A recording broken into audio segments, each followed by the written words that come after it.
Hey, this is JC and welcome to Small Brick City. Are you familiar with the invention that allows man to look through solid walls? It's called a window.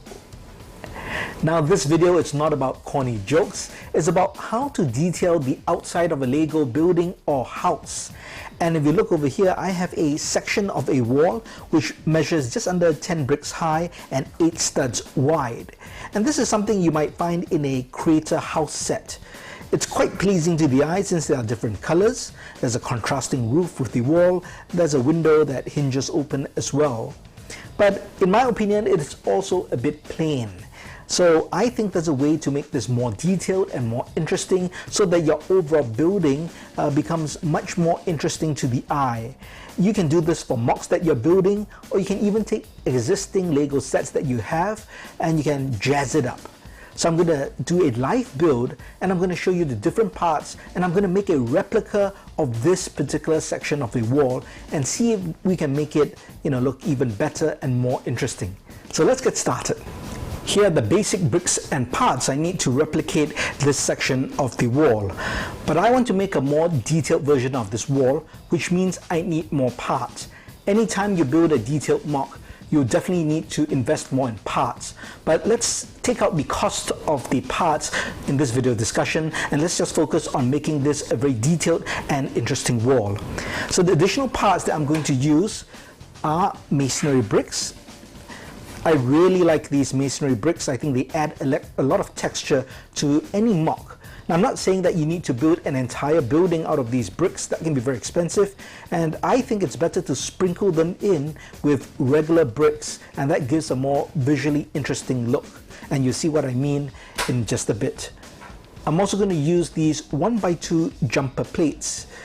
It seems like an interesting choice, but I will explain how I'm going to use them as well. I'll have a regular 1x1 brick and a 1x1 modified brick with a stud on the side. I'm also going to have a variety of plant and flower parts, as well as these two 2x3 plates, which will be used as a windowsill. Well, let's start the build. I'm going to start off with this 1x8 plate. So this long plate is going to represent either a base plate, or sometimes a lot of these buildings have a layer of 1x something long plates along the base of the building. So that's what it's going to be. And for this dark gray brick, I'm going to use these masonry bricks to create a more interesting and textured look. And it looks a bit like stone, so it's good as the base of the building. But I'm changing things up over here in the middle by putting in the 1x1 brick and the 1x1 modified brick with the stud on the side. Then I'm going to take some bricks and just layer them on top, just to replicate the look of the original build that we have over here. And already you can see it looks a bit more interesting. For the window, I want to make it even more interesting. First, I want to create a windowsill, and that's why I have these two 2x3 plates, and I'll place them over the middle just like that. And what I want to do now is to offset the window, to recess it by about half a brick, and that's where these 1x2 jumper plates come in. Normally we think of jumper plates being used to maybe hold minifigs down onto a tiled surface, but this is a very neat application. As you can see, I've now created a row of studs, which is about half a stud back.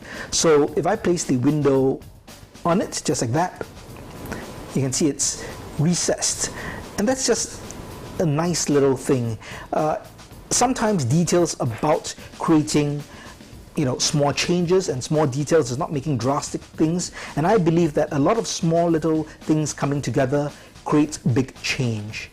And instead of just using all these 1x2 bricks, I'm going to mix things up by putting in some of these masonry bricks. And I chose this khaki color, or dark tan, because I think that this looks maybe like bricks which have been replaced and haven't been painted yet. Let's place one more here.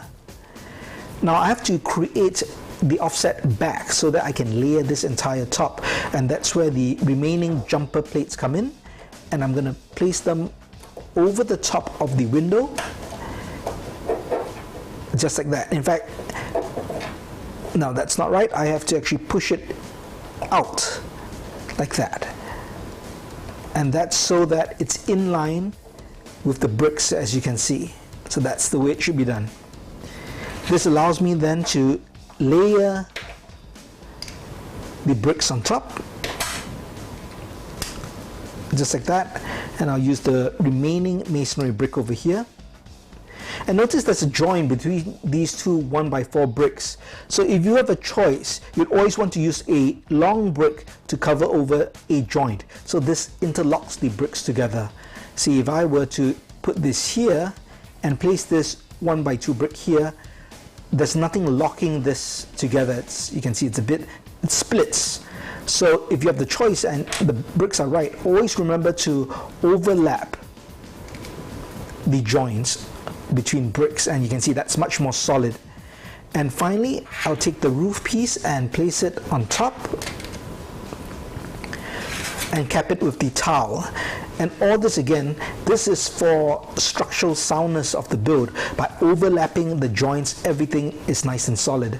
And there you can see you have a recessed window, which makes it visually much more interesting. And we're going to add on some final details, and that's where these plant parts come in. And I'm just going to alternate the plants with a dark green base and a light green base, just for visual variety. Let's try to get that there.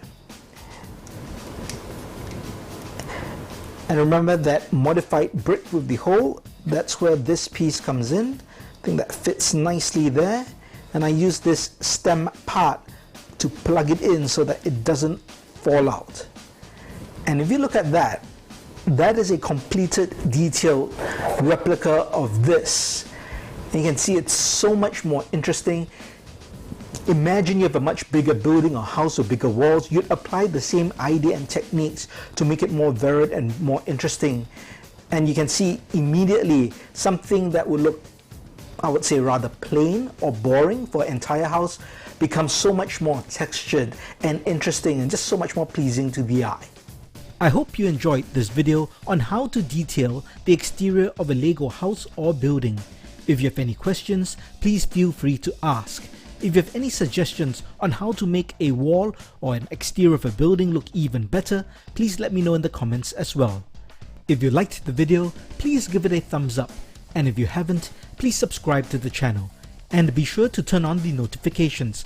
I'll be doing several more of these mock tutorials, so you don't want to miss out, so hit that bell. Thanks for watching, and I'll talk to you soon.